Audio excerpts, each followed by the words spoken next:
Hello friends, welcome to Kiruthika's cooking.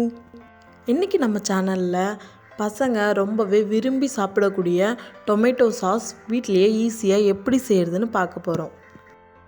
குயிக்காக ஈஸியாக செய்யக்கூடிய டொமேட்டோ சாஸ் எப்படி செய்கிறதுன்னு பார்க்குறதுக்கு முன்னாடி நீங்கள் நம்ம சேனலை ஃபஸ்ட் டைம் பார்க்குறீங்கன்னா வீடியோ கீழே உள்ள ரெட் கலர் சப்ஸ்கிரைப் பட்டனை ப்ரெஸ் பண்ணிக்கோங்க.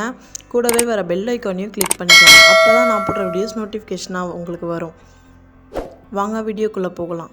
டொமேட்டோ சாஸ் செய்கிறதுக்கு நான் 1/2 கிலோ தக்காளி எடுத்திருக்கேன். தக்காளியை 2 பாதியாக கட் பண்ணிவிட்டு மேலே உள்ள ப்ரௌன் பார்ட் மட்டும் எடுத்திருக்கேன். டொமேட்டோ சாஸ் செய்கிறதுக்கு ரெட் கலரில் நல்ல பழுத்த தக்காளியை எடுத்துக்கோங்க. இப்போ குக்கரில் சேர்த்துருக்கிற தக்காளிக்கு 1/2 டம்ளர் அளவுக்கு தண்ணி சேர்த்துருக்கேன். 1/2 டீஸ்பூன் அளவுக்கு உப்பு சேர்த்துருக்கேன். மூடியை போட்டு 3லேருந்து 4 விசில் விட்டு வேக விட்டுறலாம். இப்போ குக்கரில் உள்ள மொத்த ப்ரெஷரும் போனதுக்கப்புறமா மூடியை ரிமூவ் பண்ணிடலாம். இப்போ பார்த்தோம்னா மொத்த தக்காளியும் நல்லா வெந்து வந்துருச்சு. இந்த தக்காளி மொத்தமும் கூலான பிறகு ஒரு மிக்ஸி ஜாருக்கு தக்காளியை மட்டும் ட்ரான்ஸ்ஃபர் பண்ணிக்கலாம். இதில் உள்ள வாட்டரை சேர்க்க வேணாம். மொத்த தக்காளியும் சேர்த்த பிறகு இதை மூடியை சேர்த்து அரைச்சி எடுத்து வந்துடலாம்.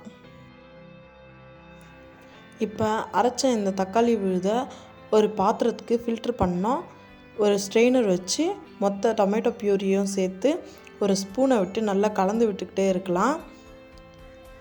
இது நல்லா கலந்து விட்ட பிறகு ஃபில்ட்ரான டொமேட்டோ பியூரியை மட்டும்தான் நம்ம டொமேட்டோ சாஸ் செய்கிறதுக்கு யூஸ் பண்ண போகிறோம்.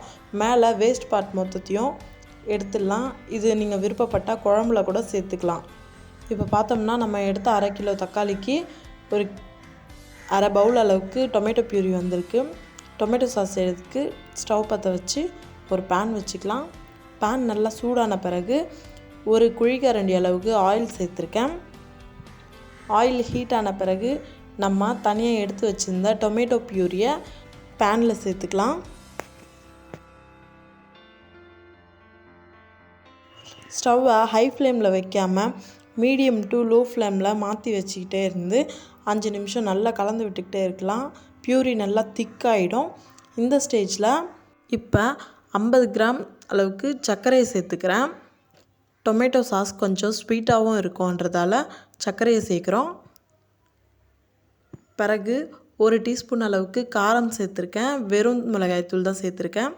பிறகு 1 டீஸ்பூன் அளவுக்கு சால்ட் உப்பு சேர்த்துருக்கேன். இதெல்லாம் சேர்ந்து நல்லா கலந்து விட்டுக்கிட்டே இருக்கலாம்.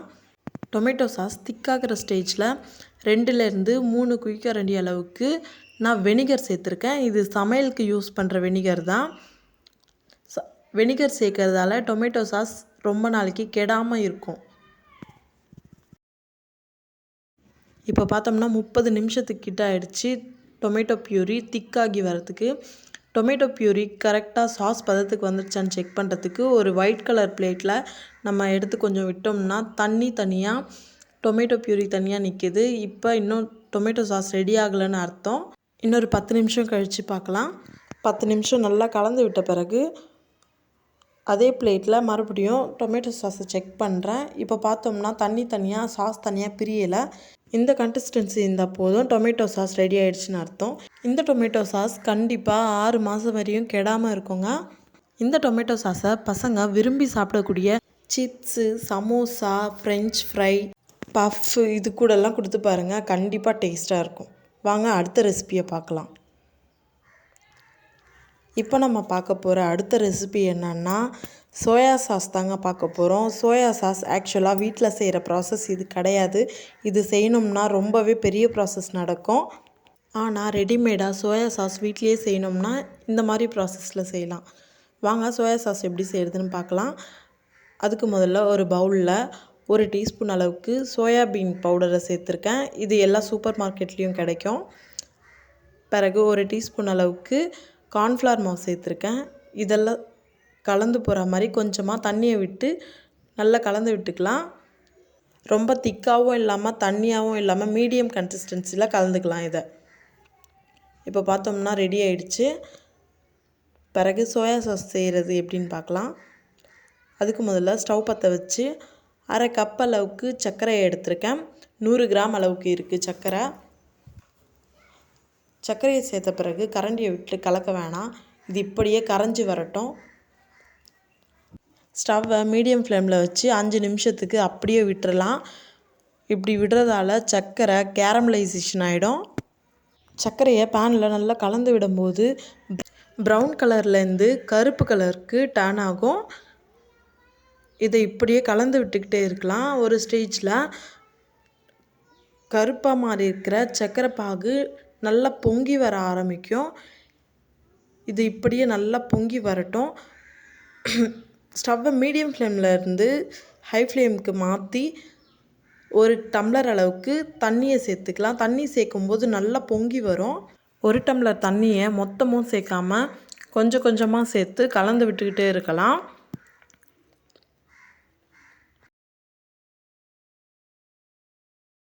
நம்ம சேர்த்து தண்ணி கொதி வரும்போது நம்ம ஏற்கனவே கரைச்சி வச்சுருந்த சோயாபீன் பவுடர் மிக்ஸை இதோடு சேர்த்துக்கலாம். இதை சேர்த்து நல்லா கலந்து விட்டுக்கிட்டே இருக்கலாம். நம்ம இதில் கார்ன்ஃப்ளவர் மாவு சேர்த்துருக்கோன்றதால சோயா சாஸ் திக்காக தாங்க இருக்கும். பிறகு 2லேருந்து 3 டீஸ்பூன் அளவுக்கு வெனிகர் சேர்த்துருக்கேன். வெனிகர் சேர்க்கறதால சோயா சாஸ் ரொம்ப நாளைக்கு கெடாமல் இருக்கும். சோயா சாஸ் திக்காக வேணாம், தண்ணியாக தான் வேணும்னு நினைக்கிறவங்க கார்ன்ஃப்ளவர் மாவை ஸ்கிப் பண்ணி விட்டுடலாம். அவ்வளோதாங்க, நம்ம எல்லா ஃப்ரைட் ரைஸ்க்கு வெரைட்டி ரைஸ்க்கெலாம் யூஸ் பண்ணுற சோயா சாஸ் ரெடி ஆகிடுச்சு.